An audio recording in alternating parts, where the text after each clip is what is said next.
নমস্কার, welcome to মুশকিল আসান।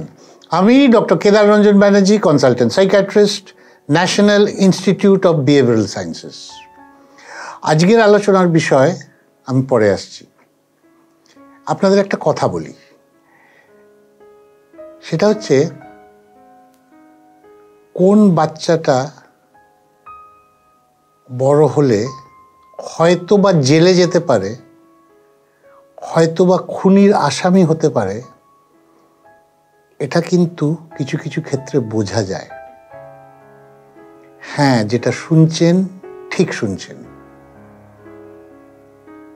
কোন বাচ্চাটা বড় হলে খুনি হতে পারে, কোন বাচ্চাটা বড় হলে জেল অবধি যেতে পারে, এটা কিন্তু বোঝা যায়। ইনফ্যাক্ট 1 to 10% বাচ্চাদের মধ্যে অ্যাডোলেসেন্ট পাওয়া যায় কন্ডাক্ট ডিসঅর্ডার। কন্ডাক্ট ডিসঅর্ডার বলার আগে আমার মনে হয় আরেকটা রোগ সম্পর্কে একটু টাচ করে যাওয়া দরকার, যে সম্বন্ধে আপনারা জানেন, আমার এর আগে এপিসোড হয়েছে। এটাকে আমরা বলি ADHD বাচ্চা, attention deficit hyper active disorder. অতএব ADHD বাচ্চা যাদের হয়, যাদের বাড়িতে থাকে, দেখা যায় যদি ADHD বাচ্চাদের ট্রিটমেন্ট না করানো হয়, সেক্ষেত্রে এটা কিন্তু কন্ডাক্ট ডিসঅর্ডারে যেতে পারে, যেটা নিয়ে আজকে আলোচনা করব। এবার ADHD বাচ্চাটা কি? এই বাচ্চাগুলো একটু হাইপার অ্যাক্টিভ হয়। এই ধর ধর ধর ধর, এই দেখ দেখ দেখ দেখ, এইটা ভাঙছে, এইটা মুচকে দিচ্ছে। এরা হচ্ছে হাইপার অ্যাক্টিভ বাচ্চা। এবং হাইপার অ্যাক্টিভ বাচ্চা আপনি দেখলেই বুঝতে পারবেন আর 5টা বাচ্চার চেয়ে একটু আলাদা হয়। এবং এই হাইপার অ্যাক্টিভিটি থেকে কিন্তু ওরা এক জায়গায় বসতে পারে না। যেহেতু এক জায়গায় বসতে পারে না, অতএব তারা অ্যাটেনশন দিতে পারে না। যেহেতু তারা অ্যাটেনশন দিতে পারে না, সেহেতু পড়াশোনায় পিছিয়ে পড়ে। যেহেতু পড়াশোনায় পিছিয়ে পড়ে, তারা ফেল করতে শুরু করে। যেহেতু ফেল করতে শুরু করে, তাদের নিজস্ব কনফিডেন্স লুজ করে। এবং যখন সে কনফিডেন্স লুজ করে নিজের ওপর, প্রবলেমটা তখন থেকে শুরু হয়। এবং এই ধরনের বাচ্চাগুলো কিন্তু মোটামুটি 2 to 5% কেসে হয়। এবং 2 to 5% বাচ্চা কিন্তু কম নয়। এবং ADHD বাচ্চা কিন্তু ডায়াগনোসিস করা খুব সহজ। আমি আসবো আবার পরে, কিন্তু আজকে ADHDটা আমি ছুঁয়ে গেলাম, কারণ ADHD আনট্রিটেড, তার একটা বেশ বড় পার্সেন্টেজ কিন্তু এই কন্ডাক্ট ডিসঅর্ডারে যায়, যেটা নিয়ে আজকে আলোচনা। এটা দেখা গেছে কন্ডাক্ট ডিসঅর্ডারে 1 to 10% ক্ষেত্রে কিন্তু বাচ্চাদের মধ্যে কন্ডাক্ট ডিসঅর্ডার দেখা দেয়। হ্যাঁ, এটা 3টে যদি ছেলে হয় তাহলে একটা মেয়ের হবে। মানে এদের রেশিও হচ্ছে 3:1, ফিমেল 1, মেল 3। এবং এর পার্সেন্টেজ কত কি বললাম? 1 to 10%। অনসেটটা যেটা হয় এদের, যারা ছেলে হয় তাদের দেখা যায় লেট চাইল্ডহুড। মানে ADHD যেখানে শেষ হচ্ছে আনট্রিটেড, ADHD যেখানে শেষ হচ্ছে আনট্রিটেড, সেখান থেকেই কিন্তু শুরু হয় কন্ডাক্ট ডিসঅর্ডার। বোঝাতে পারছি? এবং এটা ছেলেদের ধরুন আর্লি অ্যাডোলেসেন্ট, আর মেয়েদের এটা পিবার্টিতে শুরু হয়। এর সিমটমগুলো কি? কি দিয়ে বুঝবো আমরা যে এই বাচ্চাটির বা এই ছেলেটির বা এই মেয়েটির কন্ডাক্ট ডিসঅর্ডারে হলেও হতে পারে? এদের সিমটম মেনলি যেটা হয় 4 রকম। কিন্তু যে 4 রকম আমি উদাহরণ দেব, এই 4 রকম কিন্তু একবার আধবার হয় না। এদের এটা রিপিটেটিভ মিসকন্ডাক্ট হয়, বারবার সে করে। যেমন ধরুন কি কি হয়? 1 নম্বর হচ্ছে অ্যাগ্রেশন, 2 নম্বর হচ্ছে ডিস্ট্রাকশন, 3 নম্বর হচ্ছে ডিসিটফুলনেস, 4 নম্বর হচ্ছে সিরিয়াস ভায়োলেশন।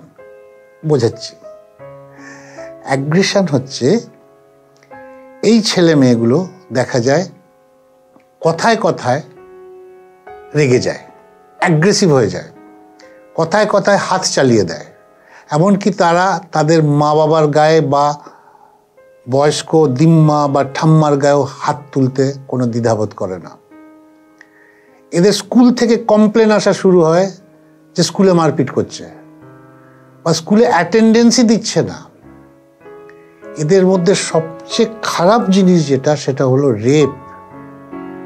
এই খবরগুলো তো আমরা পাই না, কিন্তু it is very common with the conduct disorder children.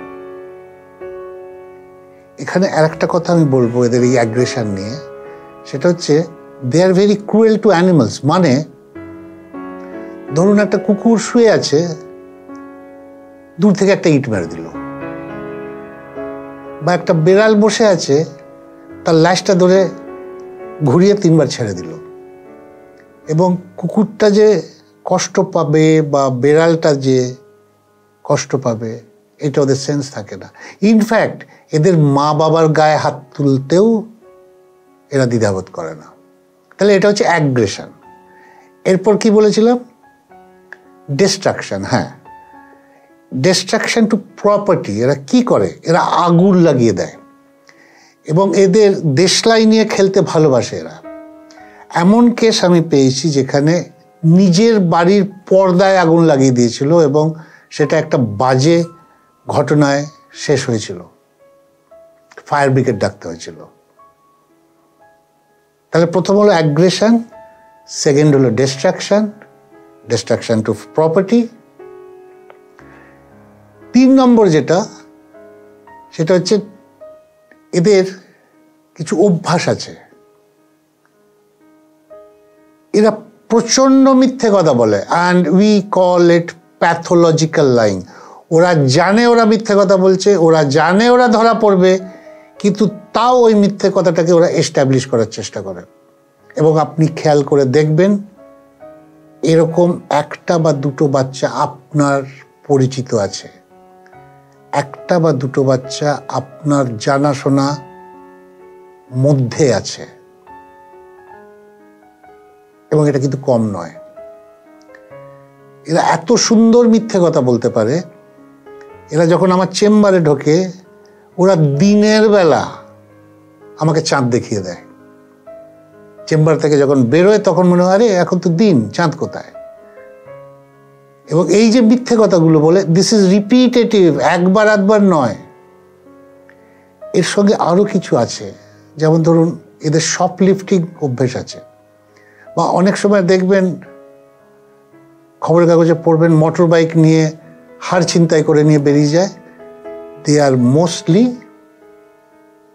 Suffering from conduct disorder বা বয়সকালে অ্যান্টি সোশ্যাল পার্সোনালিটি ডিসঅর্ডার। তাহলে কি দাঁড়ালো? ডিসিটফুলনেসের মধ্যে কি দাঁড়ালো? রিপিটেটিভ লাইং, বারবার মিথ্যে কথা বলা, প্যাথোলজিক্যাল লাইং, শপলিফটিং মানে জিনিসপত্র তুলে নেয় দোকান থেকে, এমনকি হার ছিনতাইও করতে এদের দ্বিধাবোধ হয় না। এদের কিন্তু পয়সার অভাব নেই, কিন্তু এটা ওদের করতে হয়, না করলে ভেতরে কষ্ট হয়। আর নেক্সট যেটা ছিল সেটা হচ্ছে সিরিয়াস ভায়োলেশন। সিরিয়াস ভায়োলেশনটা কি? ওরা ল ব্রেক করতে ভালোবাসে। ধরুন কোনো রাস্তায় 1 ওয়ে আছে, ঠিক উল্টো দিক দিয়ে ওরা মোটর বাইক চালিয়ে বেরোবে। যেখানে বলা আছে হেলমেট পরে বেরোতে হবে একটা মোটর বাইকে, সেখানে 3জন 4জন বিনা হেলমেটে ঘুরে বেড়ায়। এটা ওদের কাছে একটা ক্রেডিট যে আমি লটাকে ভাঙছি। এবং হিস্ট্রি নিয়ে যখন আমরা দেখি, বেশিরভাগ কন্ডাক্ট ডিসঅর্ডার পেশেন্টদের কিন্তু হিস্ট্রি আছে তারা বাড়ি থেকে পালিয়ে যায়, 2 দিন ফেরে না, 3 দিন ফেরে না, তারপর আবার ফেরত আসে। আমি বোঝাতে পারছি? অতএব সিমটম তাহলে কি কি দাঁড়ালো? একটা হচ্ছে অ্যাগ্রেসিভনেস, যেখান থেকে আসছে অ্যাগ্রেসিভ বিহেভিয়ার, ফাইটিং, রেপ অবধি করতে পারে। সেকেন্ড হচ্ছে ডিস্ট্রাকশন, ডিস্ট্রাকশন টু প্রপার্টি করতে পারে। তারপর হচ্ছে ডিসিটফুলনেস, সেখানে কি আছে? রিপিটেটিভ লাইং, প্যাথোলজিক্যাল লাইং, ওরা বুঝতে পারছে ওরা মিথ্যে কথা বলছে। ইনফ্যাক্ট যদি সত্যি কথা বলি, এবং এটা কিন্তু অনেক বইই আছে যে অনেক লিডাররা আছেন তাদের মধ্যে এই গুণগুলো আছে, এবং this has been documented world wide. আর নেক্সট হচ্ছে যেটা সিরিয়াস ভায়োলেশন করে, সেটা রানিং অ্যাওয়ে ফ্রম হোম, এবং ল ভাঙতে ওরা ভালোবাসে। এইবার কথা হলো, এই যে কন্ডাক্ট ডিসঅর্ডারের ছেলেমেয়েরা আছে তাদের কিভাবে, ওদের কোর্সটা কি হয়?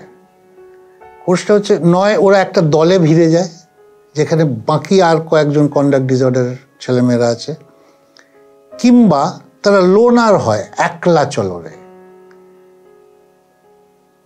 তার মানে দু রকম দাঁড়ালো, একটা হচ্ছে গ্রুপ আর একটা হচ্ছে লোনলি। গ্রুপে যারা থাকে তাদের বেশিরভাগই কিন্তু কন্ডাক্ট ডিসঅর্ডার,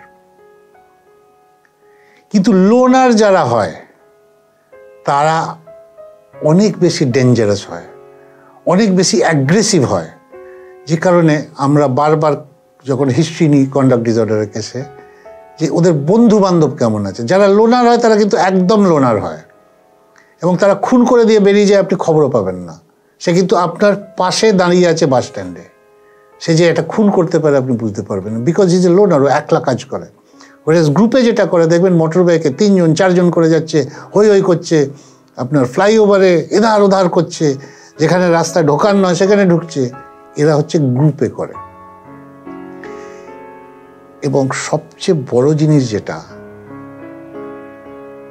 আপনি অনেক আমাদের পলিটিক্যাল লিডারদের মধ্যেও পাবেন, আমাদের বলতে কিন্তু আমি ভারতবর্ষের কথা বলছি না, সারা পৃথিবী জুড়ে দেখা গেছে যে একটা পার্সেন্টেজ অফ পলিটিক্যাল লিডার আছে যাদের এই অভ্যেসগুলো আছে।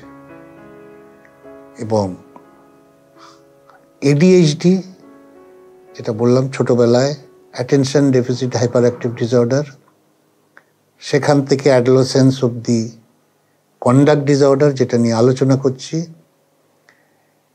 এবং এই কন্ডাক্ট ডিসঅর্ডার থেকে 50% কিন্তু অ্যাডাল্টহুডে কমে যায় ধীরে ধীরে ধীরে ধীরে, ওটা গ্র্যাজুয়ালি ফেড করে।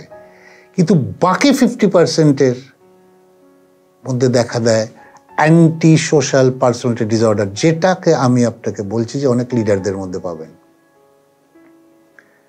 এখন একটা অ্যাডোলেসেন্ট বাচ্চা তো আর সে এখন লিডার হতে পারবে না, কিন্তু সেই যখন 21, 22, 23, 24 বছর বয়স হবে, যখন তার মধ্যে ASPD ট্রেট আসবে, অ্যান্টি সোশ্যাল পার্সোনালিটি ডিসঅর্ডার, এই জিনিসগুলোও কিন্তু ওদের মধ্যে পাবেন। তার সঙ্গে এক্সট্রা কিছু পাবেন, সেটা আমি আর একটা এপিসোডে বলবো, যেটা অ্যান্টি সোশ্যাল পার্সোনালিটি ডিসঅর্ডার নিয়ে কাজ করব। ইনফ্যাক্ট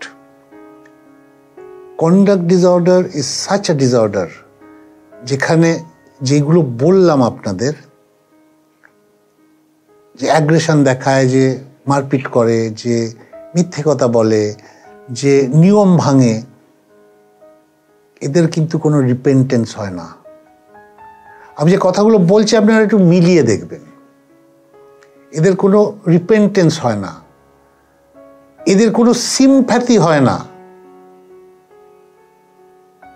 কার উপর কি করছি এরা এটা মাথায় নিতে পারে না, because they are not brought up that way. আজকে সেই জায়গাতে পৌঁছে, অতএব এডিএইচডি থেকে যদি আমরা সামলাতে না পারি, সে যাবে কন্ডাক্ট ডিসঅর্ডার। কন্ডাক্ট ডিসঅর্ডারে যদি ট্রিটমেন্ট ঠিক করে না করতে পারি, সে যাবে anti social personality disorder. And let me tell you very frankly, being a psychiatrist, being a professional, আমি ধরুন 35 বছর এই লাইনে আছি, 40 বছর, personality disorder cases are very tough to handle. তার চেয়ে অনেক সহজ হয় ASPD, চেয়ে সহজ ADHD পেশেন্ট ডিল করা। কারণ তখন তারা বাচ্চা থাকে। তার চেয়ে একটু কঠিন হয় কন্ডাক্ট ডিসঅর্ডার কেস হ্যান্ডেল করা, কিন্তু সবচেয়ে কঠিন হয় আমাদের অ্যান্টি সোশ্যাল পার্সোনালিটি ডিসঅর্ডার। তার কারণ দে আর গ্রোন আপ, তাদের বয়স এখন 22, 24, 25, 30 সেই অবস্থা আমাদের কাছে আসে, এবং ওরা ট্রিটমেন্ট কন্টিনিউ করতে চায় না। তারা স্বীকারই করে না যে তাদের প্রবলেম আছে। এবং এমনও ক্লায়েন্ট পাই আমাদের এখানে এসে বলেছে যে আপনি মা বাবাকে দেখান, আমার কিছু হয়নি। এবং এদের আর একটা টিপিক্যাল ফিচার্স বলি আপনি কন্ডাক্ট ডিসঅর্ডারের, এদের ফ্যামিলি হিস্ট্রি যদি নেন, কারণ আমাদের ডিটেল তো হিস্ট্রি নিতে হয়, অবধারিত বেশিরভাগ ক্ষেত্রে আমরা কয়েকটা জিনিস পাই। সেটা হচ্ছে ফ্যামিলিতে আরও কেউ একজন ASPD আছে বা কন্ডাক্ট ডিসঅর্ডার আছে, বা ফ্যামিলিতে কেউ না কেউ অ্যালকোহলিক আছে, এসে বউকে মারে, বউর ওপর অত্যাচার করে, বা ছেলে মেয়েদের ওপর হার্শ ডিসিপ্লিন দেখায়, তুই এটা পর না পড়লে মার খাবি। এবং বেশিরভাগ ক্ষেত্রে এদের ব্রোকেন ফ্যামিলি হয়, এবং এগুলো ফ্যামিলি হিস্ট্রিতে পাই। তাহলে আসুন এবার ট্রিটমেন্টটা কি? Obviously there is a treatment. আমাদের কাছে অনেক সহজ ADHD ট্রিটমেন্ট করা, তার চেয়ে একটু কঠিন হচ্ছে আমাদের এই কন্ডাক্ট ডিসঅর্ডার ট্রিটমেন্ট করা। কিন্তু এটা যখন ASPD-তে চলে যাবে, অ্যান্টি সোশ্যাল পার্সোনালিটি ডিসঅর্ডার, তখন it is very tough for us to handle them. অতএব ADHD আর অ্যান্টি সোশ্যাল পার্সোনালিটি ডিসঅর্ডারের মাঝামাঝি হচ্ছে কন্ডাক্ট ডিসঅর্ডার। এদেরকে যদি আপনারা চিহ্নিত করতে পারেন, যদি এই যে প্রবলেমগুলো বললাম তার যদি 50%ও তার মধ্যে থাকে, দেরি করবেন না। কখনোই ভাববেন না যে ও বড় হলে ঠিক হয়ে যাবে।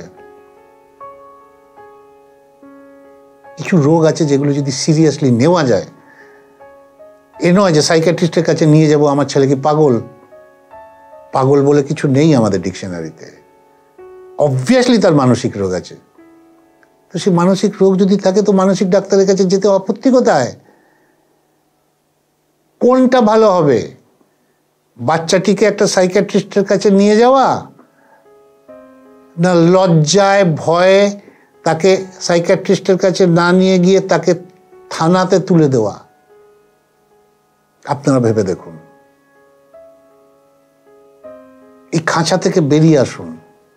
সাইকিয়াট্রিস্ট মানেই পাগলের ডাক্তার নয়, সাইকিয়াট্রিস্ট মানেই পাগলের ডাক্তারের চিকিৎসা, পাগলদের চিকিৎসা করেন নয়, বা আমার ছেলে কি পাগল, আমার মেয়ে কি পাগল, তার নয়। ওর বিহেভিয়ার প্রবলেম আছে, অ্যান্ড দ্যাট নিডস অ্যাটেনশন। দরকার পড়লে তাকে সাইকিয়াট্রিস্টের কাছে নিয়ে যান। ট্রিটমেন্ট প্রথমেই আমরা যেটা করি, একটা সাইকোমেট্রি করি আর একটা EEG করি। কারণ দেখা গেছে যে EEG অনেক সময় টেম্পোরাল লোব এপিলেপসি, যাদের মৃকি থাকে টেম্পোরাল লোবে, তাদের কিন্তু এই ফিচার্সগুলো দেখা দেয়, এবং সেক্ষেত্রে কিন্তু ট্রিটমেন্টটা অনেক সহজ হয়ে যায় আমাদের। কারণ এপিলেপসির অনেক ভালো ভালো ওষুধ আছে, এবং সাইকোমেট্রি করলে আমরা বুঝতে পারি is it a true case of conduct disorder, না এর আলাদা কোনো সিমটমস কন্ডাক্ট ডিসঅর্ডারের মতো মিলে যাচ্ছে বলে মনে হচ্ছে কন্ডাক্ট ডিসঅর্ডার, যে কারণে আমরা সাইকোমেট্রি করি, এবং সেক্ষেত্রে আমাদের ট্রিটমেন্টটা একটু আলাদা হয়। ওষুধ অবভিয়াসলি কাজ করে, ওর অ্যাগ্রেশনটা কমায়, ওর রাগটা কমায়, এবং আমরা এই কেস ডিল করি, আমরা সাইকিয়াট্রিস্টরা এই কেস ডিল করি এবং ভালো ফল পাই। আর একটা জিনিস যেটা দরকার হয়, যেটা আমাদের সঙ্গে আমাদের টিমে কাজ করেন আমাদের সাইকোলজিস্টরা, সেটা হচ্ছে পেরেন্ট ট্রেনিং করানো, পেরেন্টকে বোঝানো তাদেরকে কি করে হ্যান্ডেল করবে। অনেক সময় এই যে আমরা বললাম না হার্শ ডিসিপ্লিন, ছোটা বাচ্চা তোকে এখনই পড়তে হবে, তুই এটা করতে হবে, এটা করতে হবে না, সবসময় তা হয় না। ওই জন্য বেঁকে বসে। 9টার সময় বাবা ফিরলো মদ খেয়ে চুর হয়ে, কি রে তুই টিভি দেখছিস, ঠাঁটিয়ে দুটো চড় মারলো, বলুন তো ছেলেটার কি অবস্থা হবে? অতএব পেরেন্ট ট্রেনিংও আমাদের দরকার হয়, এর জন্য আমাদের পেরেন্টদের আসতে হয় ফর কাউন্সেলিং। এবং সবগুলো যদি মিলিয়ে যদি আপনি আমাকে জিজ্ঞেস করেন যে প্রগনোসিস কেমন, আমি বলবো প্রগনোসিস খারাপ নয়, প্রগনোসিস খারাপ নয়। অ্যান্টি সোশ্যাল পার্সোনালিটি ডিসঅর্ডারের চেয়ে অনেক ভালো প্রগনোসিস হয় যদি কন্ডাক্ট ডিসঅর্ডারের সময় আমরা হাতে পাই বাচ্চাটিকে। এবং এখানে বাচ্চাটি কিন্তু বাচ্চা নয়, বাচ্চাটির বয়স তখন হচ্ছে 12 থেকে 20। Most of them are college goers. এবং আপনি খেয়াল করে দেখবেন কারুর না কারুর পরিচিতদের মধ্যে আপনি এরকম ছেলে মেয়ে পাবেন। তারা যদি আমাদের প্রোগ্রাম না দেখেন অ্যাটলিস্ট তাদের মা বাবাকে বলবেন যদি সম্ভব হয় কাছাকাছি কোনো সাইকিয়াট্রিস্ট দেখাতে। আজকে এইটুকুই থাক। নমস্কার।